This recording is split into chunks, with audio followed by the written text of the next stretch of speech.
spaghettiOs. It's the nothing personal word of the day. We came up with it. spaghettiOs. Sing it with me. You can do it. Ready? Uh-oh, spaghettiO. I think that's how it goes. Remember those things in a can that you eat? Well, the real word of the day is uh-oh. Uh-oh. Remember in Rain Man with Dustin Hoffman? When he does something wrong or something goes wrong, he says, uh-oh, 10 minutes till Wapner. Well, we have an uh-oh situation in the National Football League. Word has come out today that Stephon Gilmore has tested positive for COVID-19. Why is this significant? Other than the fact that Stephon Gilmore is maybe the best defensive player on the Patriots, maybe in football, defensive back.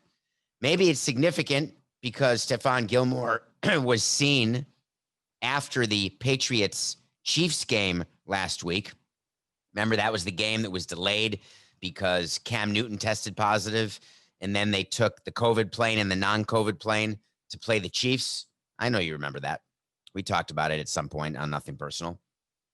Well, Gilmore was seen fraternizing with the franchise, with the league, with the face, with the man, Patrick Mahomes. Are we worried? Is the league worried? Let's do a status report. The NFL has sent out a multi-page memo outlining new COVID protocols. They talked about forfeits. They talked about discipline. They talked about fines. They talked about testing, enhanced testing, timing of testing. Why is this happening? Because they have an outbreak. And unlike baseball, where baseball somehow figured out, it took a minute, but they figured out how to deal with the Marlins outbreak, got it wrong in the beginning, and then evolved into a plan that worked. Cardinals had the outbreak. It was taken care of. No other teams had the outbreaks. There were individual positive tests throughout the MLB season, but there were no further outbreaks. So the NFL, you'd think, would have had an opportunity to know what to do. So the Titans have now had, it may be over 20 players and staff who have tested positive. They have a full-fledged outbreak. The Patriots, on the other hand, started with just a Cam Newton. Now they've got a Cam Newton and a Bill Murray. There's an actual football player named Bill Murray. He's on the Patriots taxi squad. I don't believe it's the actor.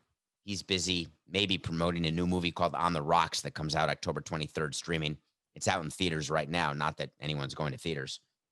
I don't remember last time I went to a theater. I don't know if I'll ever go to a theater again. Any case, 2 players on the Patriots positive. Now they've got Gilmore.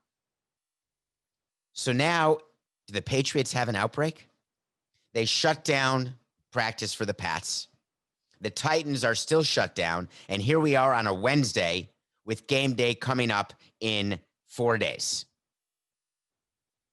So what Roger Goodell has to do is meet with his competition committee and meet with the Players Association and figure out at what point does he shut down the season. The answer is, like baseball, that will not happen. Even when there were multi-teams with outbreaks and everyone was worried that MLB would shut it down, the media was saying that's it, game over, season over. No, the season will not be shut down. However, there is a scheduling issue that the NFL is going to have to deal with. They were able to screw around with the Vikings and the Titans and the Steelers and the Ravens, and they ended up working all that out with changes in week 7 and week 8.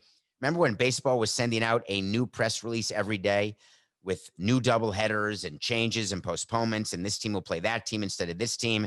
Remember the Yankees ended up playing the Blue Jays instead of the Orioles when they were supposed to play the Orioles. So if you looked at the schedule of games, the Yankees would be on twice. Yankees versus Blue Jays, 7 p.m. Yankees versus Orioles postponed.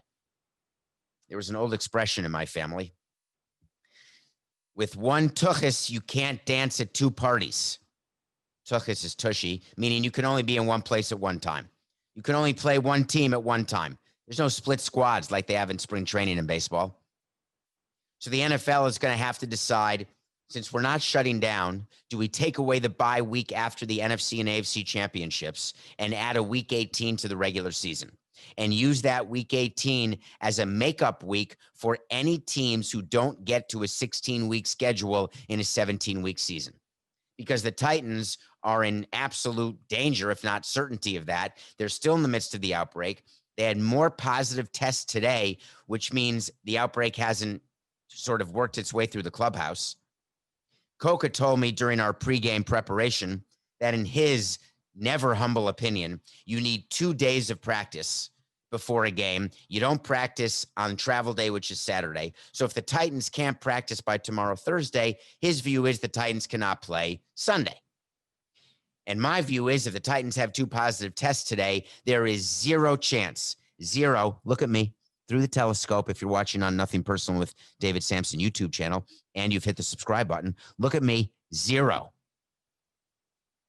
So therefore, the Titans are not going to play this week if they don't get the 2 days of practice in that Coca says you have to get in before you can play. So now the Titans cannot play a 16-game season in 17 weeks. Therefore, NFL then decides, do we do what baseball did and say, if you can't get to the full 60 games, we're going to do it based on winning percentage. Now, that seems a little more fair in baseball after 60 games and not fair at all when you only have a 16-game season or a 15-game season in the Titans' case if their game is canceled. So it says here the NFL will not go. I don't know why I keep using that expression. I think that's like 3 shows in a row, Coke. I'm not going to do that. Because when I say it says here, what does that mean? It doesn't say it in the document. It doesn't say it on the screen. I'm saying that the NFL is not going to go to a winning percentage as a way to determine playoff either seeding or whether you make it or not. They are going to have each team play 16 games other than teams who are playing each other in a potential added week 18 where there is absolutely no playoff implication. I would say those games should not be played. NFL will say we should play those because we're having 15 or 20 or 25% capacity. That's revenue even between 2 crap teams that the home team needs to have, that the industry needs to have. And the owners are saying, I'm not going to pay a player not to play 16 games if I'm not going to get even the little bit of revenue that I can get for it. From a broadcast standpoint, the national broadcasters are fine. They don't like the crap games in week 16. They flex actually to get games which matter. So if it's only games which matter in the last week, I should say week 18, which is a week that doesn't exist, but I'm saying it may exist, I don't think they'll have an issue with broadcasting. So I think the real solution is using that week 18 because the Titans are not going to play. The Patriots, in my opinion, are not going to play. And the reason why I've got the Patriots not playing is that if you still have players testing positive Wednesday, we know so much more about COVID-19. We know the reason why you have to wear a mask is because you could be spreading the disease to other people when you are the most contagious. When you are the most contagious is when you may not even have tested positive and you have no symptoms. Therefore, I may be spreading this right now to the computer, to Coca through the microphone. So the Patriots are testing positive still, even if they have a full team test negative tomorrow, which is what the NFL has been doing. They've been saying, hey, test negative and you're good to go. I get that, but the reason why there's contact tracing is that even a negative test does not obviate the need for a quarantine. So another rule change that has to happen, Coca, and I did not see this in the memo. I know there's no jersey exchanges. Has the NFL said that they are not going to allow post-game fraternization of any kind? Because what you cannot have, well, by the way, that's idiotic what I just said.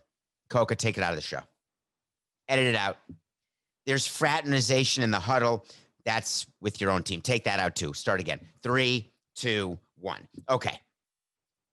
The fraternization happens during a play when the defensive team is tackling the offensive team or on special teams on coverages. So the post-game fraternization, eliminating that really makes no sense at all because you've been fraternizing the entire time. So while Stephon Gilmore may feel a little guilty that he had a face-to-face with Patrick Mahomes after the game when the Chiefs and the Pats played, the fact of the matter is they probably had some face-to-faces during the game if you went back and looked at the game-by-game or play-by-play situation. Therefore, We should stop all fraternization pre-game, during the game, and post-game. Therefore, the new rules are that you will be down by contact when any player is within 6 feet of the offensive player with the ball. So it's not like flag football. It'll be if the defender's within 6 feet, the offensive player will be considered down. I'm going to bring that up for a possible rule change. What do you think, Coca? Got a chance? That's one way to get rid of the concussions. That's one way to get the youth playing football again. You don't have to worry about your kid being sick. The 6-foot rule. Uh-oh. Nothing personal, word of the day. It's spaghettiO. So Coca is just whispering in my ear. You don't have to whisper. They can't hear you when you're talking. That Tide is the sponsor of the post-game jersey swap. I actually remember that the NFL cut that deal, but I also believe that jersey swap is happening in a very controlled atmosphere that includes masks and social distancing. I don't think it's the Dwayne Wade situation in Coca, where his last year in the NBA, remember that there'd be all these photo ops that he would trade jerseys on the court after every game. It'd be a big thing. Who's Dwayne going to exchange jerseys with? Anyway, let's get to baseball. Raise your hand if you watched 11 or 12 hours of baseball yesterday.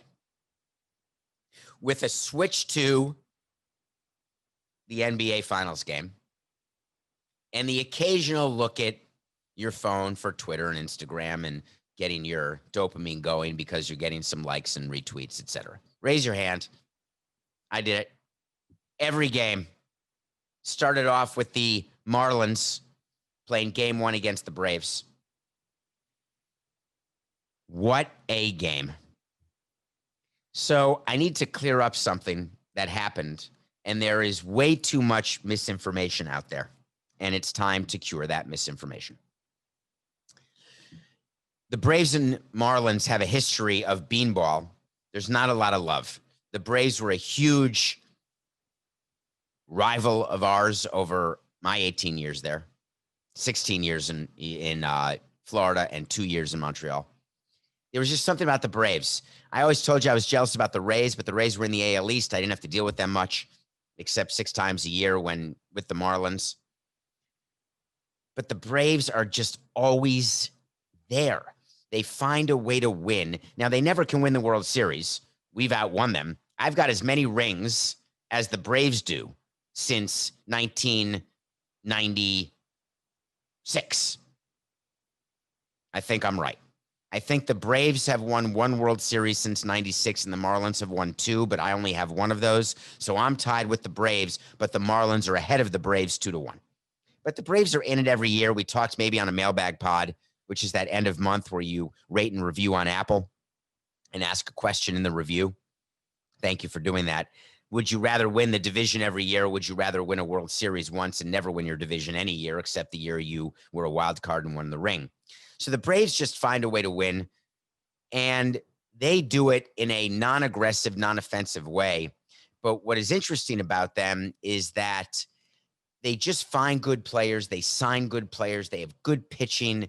They have deep lineups. They had more payroll flexibility. They just had all of the things that we sort of wanted. So the Marlins, we would hit the Braves because we would pitch inside. Urena was a pitcher that we had who's still with the Marlins right now. He got hurt, so he's not on the roster. But he had a history with Ronald Acuna, who is their young player, superstar, leadoff hitter, who signed that big long-term deal where everyone said Acuna left hundreds of millions of dollars on the table. And I said, but he's got $80 million if that were the contract. I can't remember, Coca. Did he get 86 guaranteed? Was it 90? Could it be up to 100 with the team options? Whatever it was, it is life-changing, generational changing money. But Acuna is very flashy. Acuna does not believe in the unwritten baseball rules. Acuna is a bat flipper. Acuna is a showman. Acuna is fun. He's fun to watch. He makes you think of Matata. You with me, Coca? Come on, man. Hakuna Matata, Lion King. All Coca's focused on is telling me he signed an 8-year, $100 million deal. Thank you. In any case, I love the way he plays. He leads off the game against Alcantara, which could be pronounced Alcantara, which could be pronounced Alcantara or Alcantara or Sandy. The number one starter for the Marlins, probably number one above Sixto Sanchez, although the Marlins have Pablo Lopez going in game 2, as you know, who hasn't pitched in a bit. That's why he's going in game 2. Leads off the game with a bomb. All right. Normal, fine. Runs around the bases. You could see the Marlins seething. Fine. Marlins come back off Max Fried, score 4 runs. Max Fried hadn't given up 4 runs all year, earned runs, I believe. So the Marlins are feeling like, you know what? This could actually happen. If we can win game 1, we only have to win 2 out of the next 4. We've got Sixto Sanchez going. The Braves do not have a great rotation. We can get the starter out of the game, have a lead, have our starters do well, scrape some runs together, bing, bang, boom, and we're in the LCS against the Dodgers. All right, good plan. SpaghettiOs. Uh-oh. Acuna comes up. Second time at bat. Gets in the box. Boom. Sandy nails him right in the hip buttocks area. Acuna is furious, puts his bat down, walks in a circle, starts walking to first base via the infield grass. Talk about ignoring the crow. Instead of going home to first, he goes home, sort of veers off to the west, and then cuts off to the north. The umpires walk out. The players walk out. No bullpens, no benches clearing. But clearly, we had a situation. An inning later, Don Mattingly is doing the in-inning interview, puts on the headsets with his gator under his nose that he kept pulling up, bless his soul. I can so picture talking to Donnie after every game. Donnie, could you please keep the gator above your schnoz? Please. Donnie's asked by Tom Verducci, I believe, was the sideline reporter, and I don't believe it's called that in baseball. He was the empty stands reporter. Get it? He was we could call him the cutout reporter, actually. He says, hey, tell me about that hit by pitch there. And Donnie said, yeah, we're just trying to bust Acuna inside. We can't let him lean over the plate because then he's got control of the whole plate. So, of course, we've hit him a few times, but it's by accident, of course. We're just trying to get him off the plate. Now, I totally agree with getting players off the plate. As a pitcher, as a front office guy, we tell our pitchers, you've got to own that plate. If someone is crowding the plate, you put him in. You go inside. Some pitchers are afraid to throw inside, actually. And sometimes when you try to go inside, you may do a plunk. All right, Don. Everyone believed you. Not me. I know what you did because we did it together. Of course you were hitting Acuna. You were up 4-1, feeling good about yourself.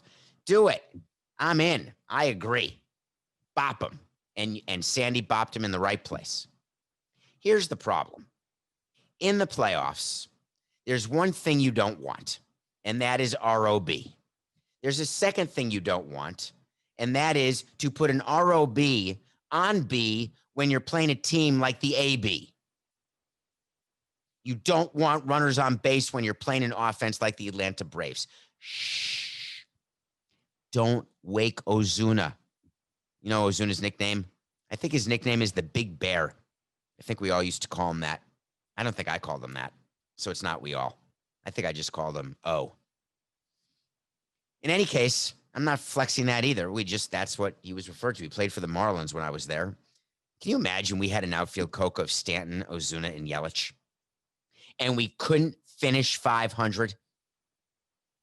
How bad am I running a team that we had Stanton, Yelich, Ozuna in our starting outfield, an all-star outfield?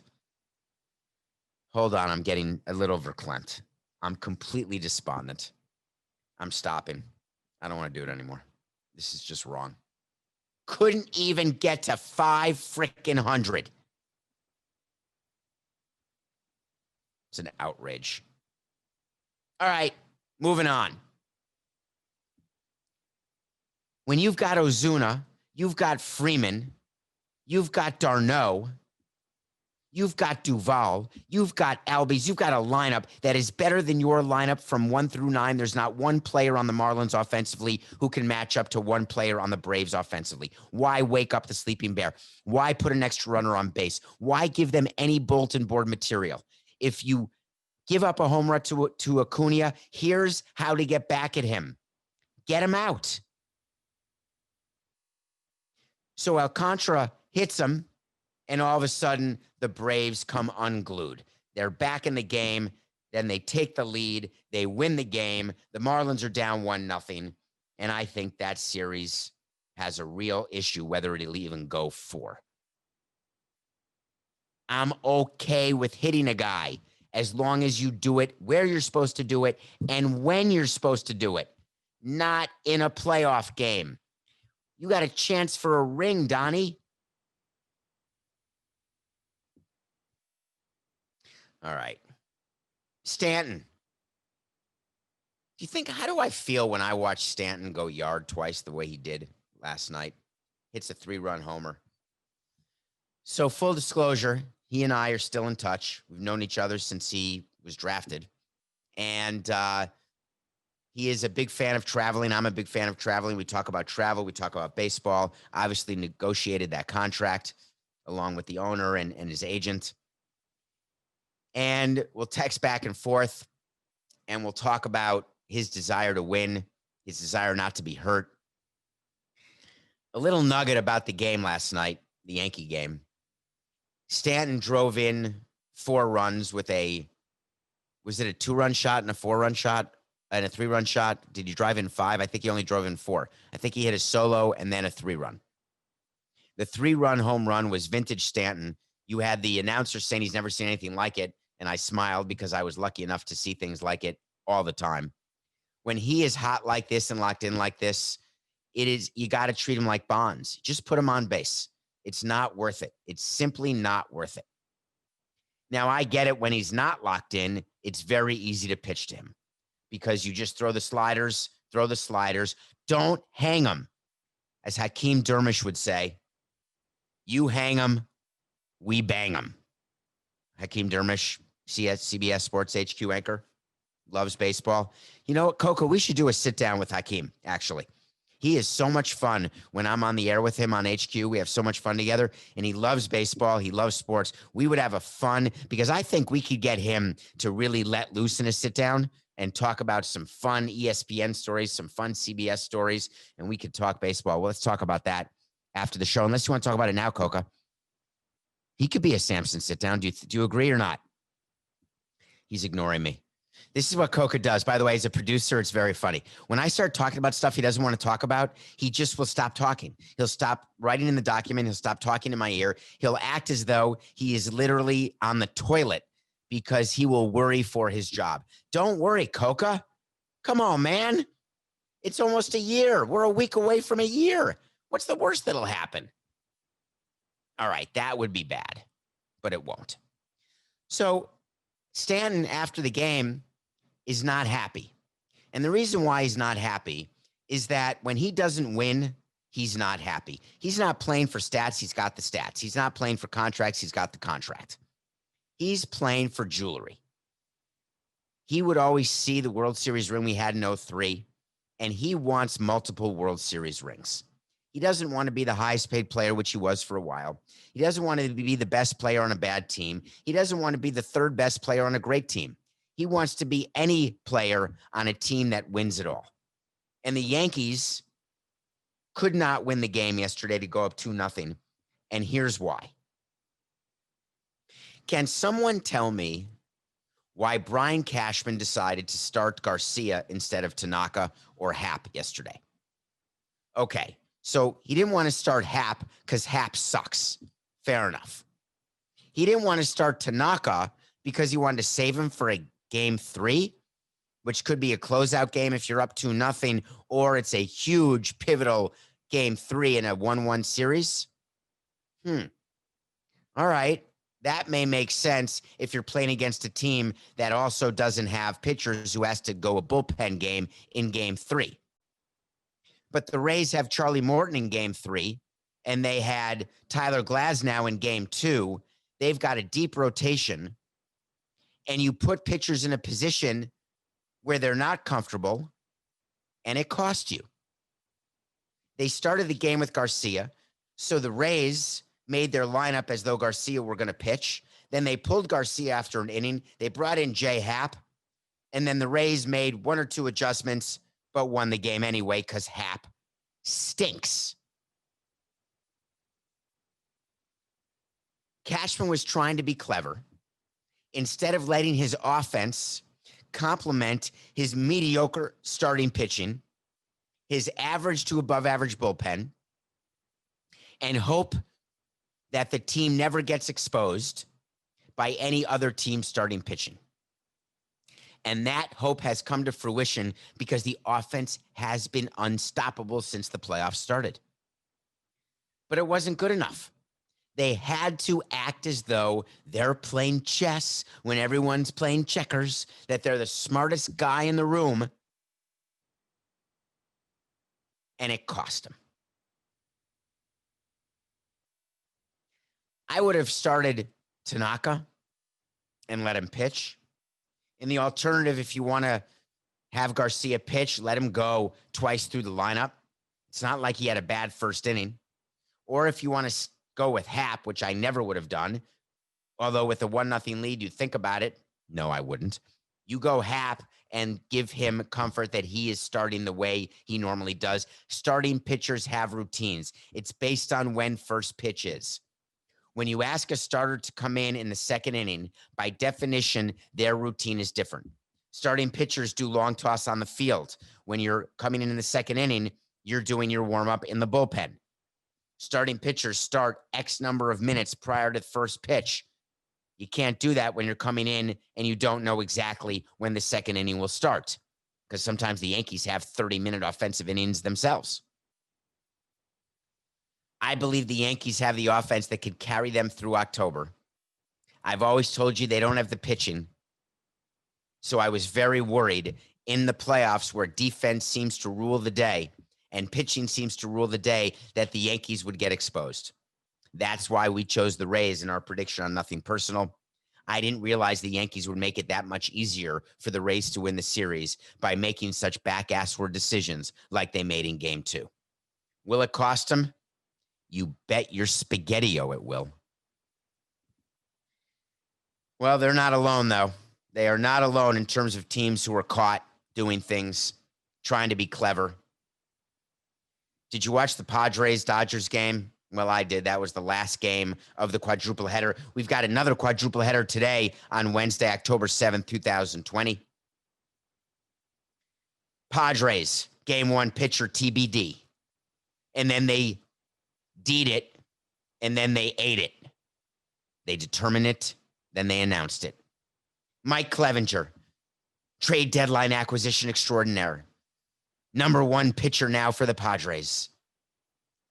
The man who's going to combine to both behave and work with Tatis to form a great 1-2 young punch to get the Padres not just into the playoffs, but maybe a World Series ring. Then Clevinger said, ooh, I got an impingement. I got some soreness. I can't pitch anymore. The Padres say, oh, God. All right, let him throw some bullpens. We're going to say he's going to be good for the playoffs. The Padres play a wild card series. Isn't this funny, Coca? I could not tell you who the Padres beat in the wild card round. I'm completely blanked. It was that long ago. Did they beat the Reds? I don't think so. They beat the Cardinals. Thank you. It's amazing. Yeah, I can't remember things. No, I'm not an ARP.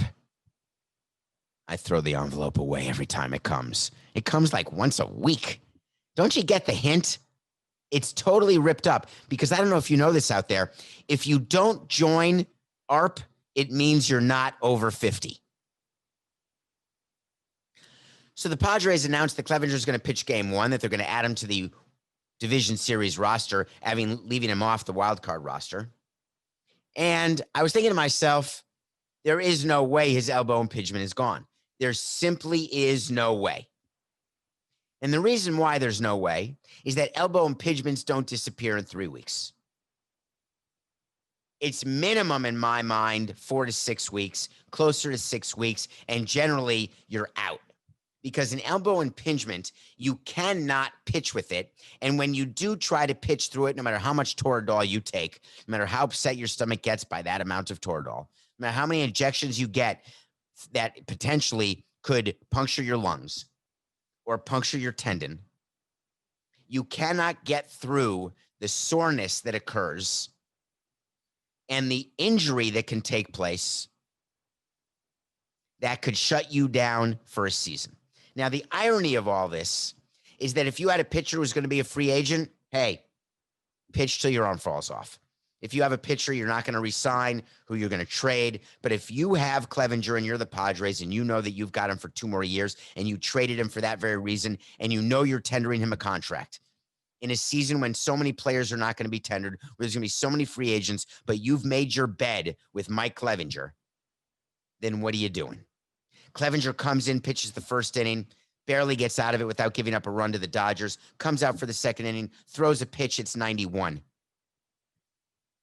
When we're watching our guys and we see a drop in velocity, we guarantee you that pitcher's hurt.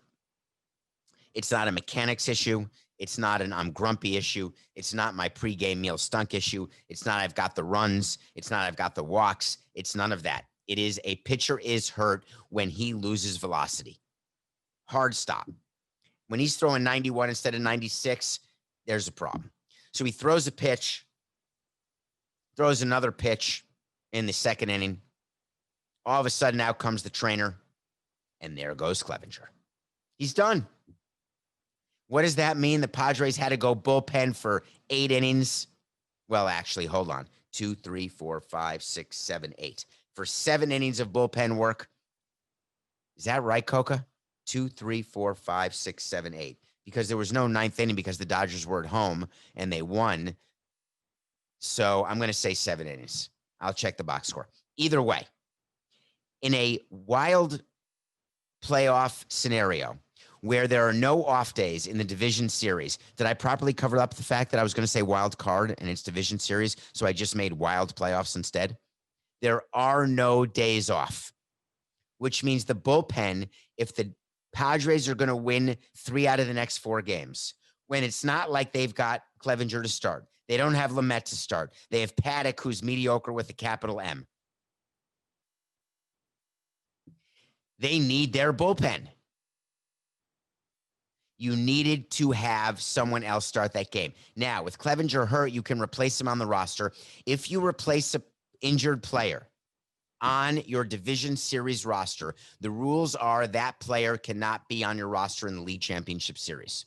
Of course, when you're a team who has an injured player, you don't think that way because you know with an elbow impingement with his soreness, he's not pitching again this season. And the odds are you're not going to get through the Dodgers anyway. So you're going to replace him. Do you replace him with a starter? I think you replace him with a bullpen arm who can give you length, a multi-inning bullpen arm.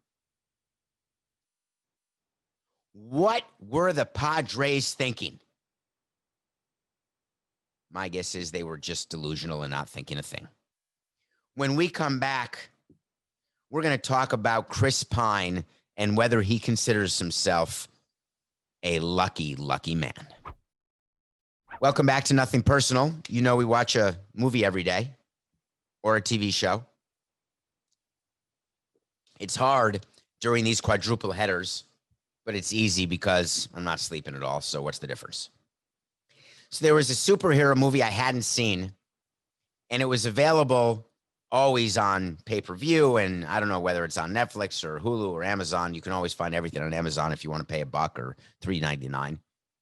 I decided it was time. I'm a Linda Carter guy. Linda Carter played Wonder Woman on a TV series back in the day. She was, along with Farrah Fawcett and Charlie's Angels, Jacqueline Smith, and Maude Adams, the Bond girl in Octopussy. These were the women who informed my childhood. And I really wasn't interested in seeing a reboot of Wonder Woman. It wasn't going to be Linda Carter. It was going to be someone named Gal Gadot. But we do a show every day. I'm watching movies, and I decided I'm going to watch it. So I took a deep breath. I closed my eyes, and I kept one eye a little tiny bit open, the way you do when you're watching a horror movie, which I don't watch, but any sort of scary movie when they're playing movie music, when you know something bad's going to happen, but maybe it's just the music that's bad and nothing bad's going to happen, but they want to play that music to make you think something bad's going to happen because they think that you then like watching a movie that makes you feel that way, which some people do, which I don't. So I'm watching it with my eyes sort of closed, and there starts the movie. Within 3 minutes, my eyes were wide open. Forget the fact that she's gorgeous. She was phenomenal in this movie about female empowerment, about a superhero. It's a movie about how she decides to save a village. She enlists the help of a equally attractive Chris Pine. I don't know how they get his eyes that blue on camera. Could that be Coca, like a what's that when you eye shop a photo to make your eyes look a different color? That's not the word for it, but it's a word when you do something to a Photoshop. When you Photoshop, man, right there, tip of the old tonguer. I don't know if they made his eyes bluer in post-production, but I was as infatuated with Chris Pine's eyes as I was with Gal Gadot's costume. She acted fine. The movie is fine. The action sequences are fine. The story is fine. Overall, it's fine. It's beautiful to look at. It's filmed well. The stunts and the green screen stuff that all of these, DC and Marvel movies have, it's fine. It's good. It's good. But when it comes to playoff sports and the NFL season and the NBA finals and MLB having these great playoff games, you don't need to watch Wonder Woman right now. All right, Coca. I think we got to talk about Doc. I really do. I think we have to. What's up, Doc? All right. In the NBA, we had a situation, and we discussed it a couple days ago, where Doc Rivers joined the Philadelphia 76ers as their head coach. And I thought that'd be enough of a conversation. We talked about it a bit. But then Doc Rivers got introduced and met the media, and we've got a whole new topic here on Nothing Personal. So Doc Rivers gets fired by Ballmer. He then goes and watches what I think may have been game one of the NBA Finals with Harris and Blitzer, the owners of the Sixers. He then signs a 5-year deal. Snip, snap, crackle, pop. I get it. Why did Doc have to say what he said? Here's his quote, and it's pretty special, actually. I love coaching. I absolutely love it. But I was not going to just coach anybody. I can tell you that. I was ready to take a break. It just depended on the team that was available and if that team, in my opinion, was ready to win. Now, when coaching jobs open, by definition, there's been some sort of miscommunication between ownership and the GM, and ownership and the GM and the players, because the owner thought that team was ready to win, but the team didn't win, so they fired the coach, which is why there's a coaching opening. There is no coach who gets fired when the team is winning, unless you're Joe Girardi, except he was under 500 when he got fired by us. Yes, he was. He finished 79 and 83. That's under 500. Okay, folks, leave it alone. I understand he was manager of the year, but leave it be. The 76ers are a team that can't win the way they are currently constituted. It had nothing to do with Brent Brown. For whatever reason, Embiid and Simmons are not the pair. And even when they brought in Horford and Embiid can't play well together under any scenario. They're actually a better team when one of them's on the bench or hurt. But Doc, were you thinking of taking over a team that had a coaching change that couldn't get better, and you're just being brought in at $5 to $10 million a year just to mind the gap? The example of that may be the Astros when Dusty Baker came in to take over for Cora because of sign stealing, but even the Astros had lost Cole to the Yankees. And why would you say that you weren't going to just coach anybody and that you love coaching? If you love coaching, why do you need a break? If you absolutely love coaching, then why does it depend on what team was available? Doc, I love you from your time on the Knicks. I just do, and I have great respect for you. But why not just take the microphone and say, listen, I'm a coach. It's what I do. When I get fired, I want to get hired again. As you saw when I left the Magic and joined the Celtics. As you saw when I left the Celtics and joined the Clippers. As you're seeing when I left the Clippers and I'm joining the Sixers. I want to coach. I get paid a lot of money and I love coaching. I know I'm taking over a flawed team.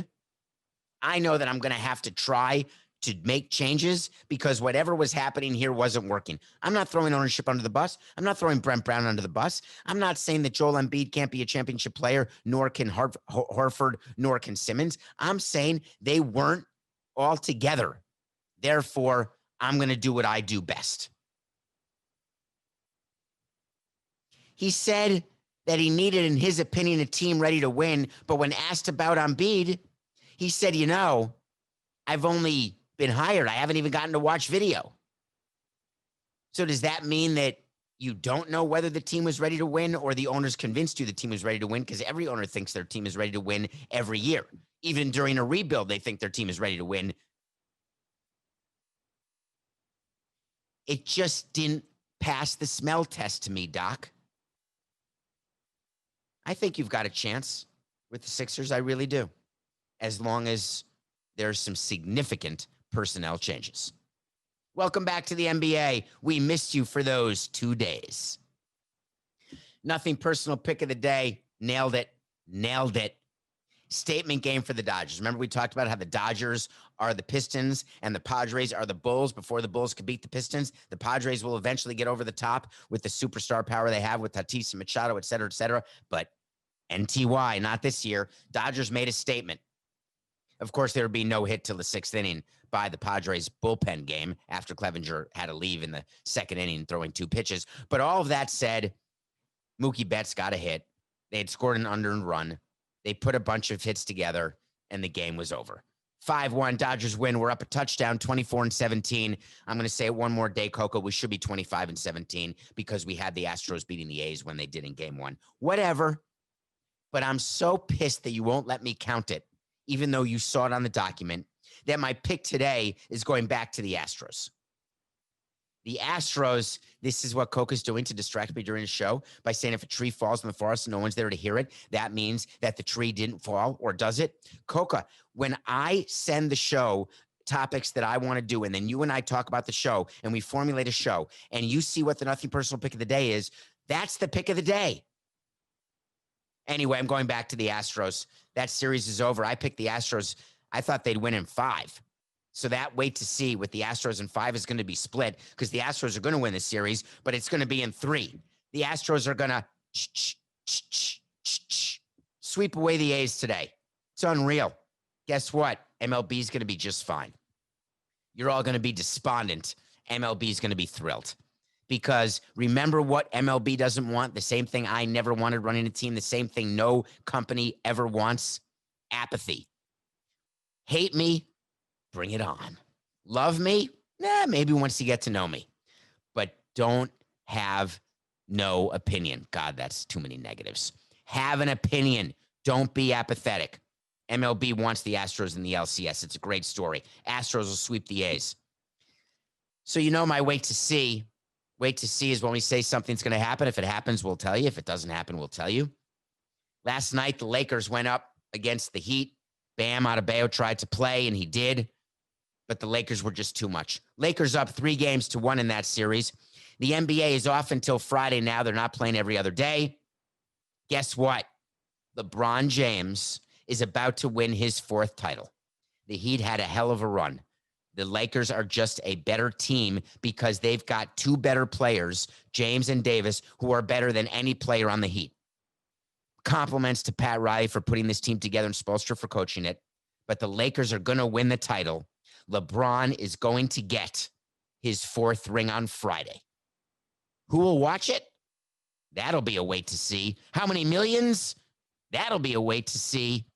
But the Lakers clinch the title on Friday. They are going to take care of business. And then LeBron is going to walk off the court. And he's going to look at Pat Riley and he's going to say, hey, it's nothing personal.